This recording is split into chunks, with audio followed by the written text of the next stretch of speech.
ಚಂದ್ರಿಕಾ ಇಷ್ಟೊತ್ತಾದ್ರೂ ಬಂದಿಲ್ಲ.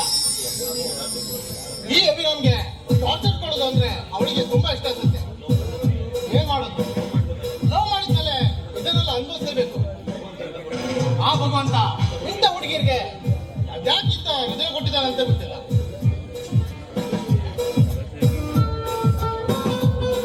ಏ ಹಬಿ, ಏನು ಅಲ್ಲ, ಎಷ್ಟು ದಿನ ಆಯ್ತು ನಿನ್ನ ತಂಗಿ ಜೈಲ್ ಸೇರಿ. ಒಮ್ಮೆ ಆದರೂ ಅವಳನ್ನ ಹೋಗಿ ಭೇಟಿ ಮಾಡಿ ಬರ್ಬೇಕನ್ಸ್ತಿಲ್ವಾ? ಚಂದು, ನಾನು ಕೂಡ ಅದೇ ವಿಚಾರದಲ್ಲಿದ್ದೆ. ಸಮಯ ಸಿಕ್ಕಿದ್ರೆ ಹೋಗಿ ನೋಡ್ಕೊಂಡು ಬಂದ್ರೆ ಬಿಡು. ನೋಡು ಹಬಿ, ನಿನಗೆ ಆ ಸಮಯ ಸಿಗೋದು ಯಾವಾಗ, ನೀನ್ ಭೇಟಿ ಮಾಡೋದು ಯಾವಾಗ? ನೋಡು, ನಾವಿಬ್ರು ಸೇರಿ ಒಟ್ಟಿಗೆ ಹೋಗಿ ಭೇಟಿ ಮಾಡ್ಕೊಂಬರೋಣ. ಚಂದು, ಅದಕ್ಕೆ ಯಾಕೆ ಇಷ್ಟು ಅರ್ಜೆಂಟು? ನೋಡು, ಹೋದ್ರಾಯ್ತು, ಇನ್ನು ತುಂಬಾ ದಿನಗಳಿವೆ. ಮೊದಲು ನಾವಿಬ್ರು ಮದುವೆ ಆಗೋಣ, ಆಮೇಲೆ ಜೊತೆಗೆ ಹೋಗಿ ನಮ್ಮ ಸಹೋದರಿಯನ್ನ ನೋಡಿ ಬರೋಣ. ನೋಡು, ಮದುವೆ ಅಂದ ತಕ್ಷಣ ನೆನಪಿಗೆ ಬಂತು, ನನ್ನ ಪಕ್ಕದ ಮನೆ ಹತ್ತೆ ಮಗ ಇದ್ದಾನಲ್ಲ, ಯಾವಾಗ ನೋಡಿದ್ರು ನನ್ನನ್ನ ಚುಡಾಯಿಸ್ತಾ ಇರ್ತಾನೆ. ಹಬಿ, ಆದಷ್ಟು ಬೇಗ ಅವನನ್ನ ಹೊತ್ತಿ ಹೊಡಿಸ್ಬಿಟ್ಟು ನಾವಿಬ್ರು ಮದ್ವೆ ಆಗೋಣ. ಅವನ ಬಗ್ಗೆ ನೀವು ಚಿಂತೆ ಮಾಡೋಣ.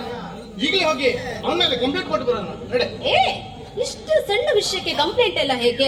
ಅಷ್ಟಕ್ಕೂ ಅವನು ತುಂಬಾ ಕಿರಾತಕ. ಸುಮ್ಮನೆ ಯಾಕೆ ತಲೆ ಕೆಡಿಸ್ಕೊಳ್ಳೋಣ, ಬಿಟ್ಟು ಬಿಡು. ಬೊಗಳೋ ನಾಯಿ ಯಾವತ್ತಿದ್ರು ಕಚ್ಚಕ್ ಬರತ್ತ? ಹಾಗಾದ್ರೆ ಇನ್ನೊಂದು ವಾರ ನಿಲ್ಲು.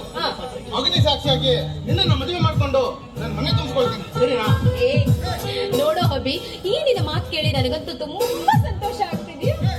ಈ ಸಂತೋಷಕ್ಕೆ ಒಂದು ಸಿಹಿ ಮುತ್ತನಾದ್ರೂ ಕೊಡ್ಬಾರ್ದಾ? ನಾನು ಮುತ್ತು ಕೊಟ್ಟಿಲ್ಲ ಅಂದ್ರ ನೀವು ಬಿಡ್ತಾರ ಬಿಡ್ತೀಯಾ? ಹಾಗಲಿ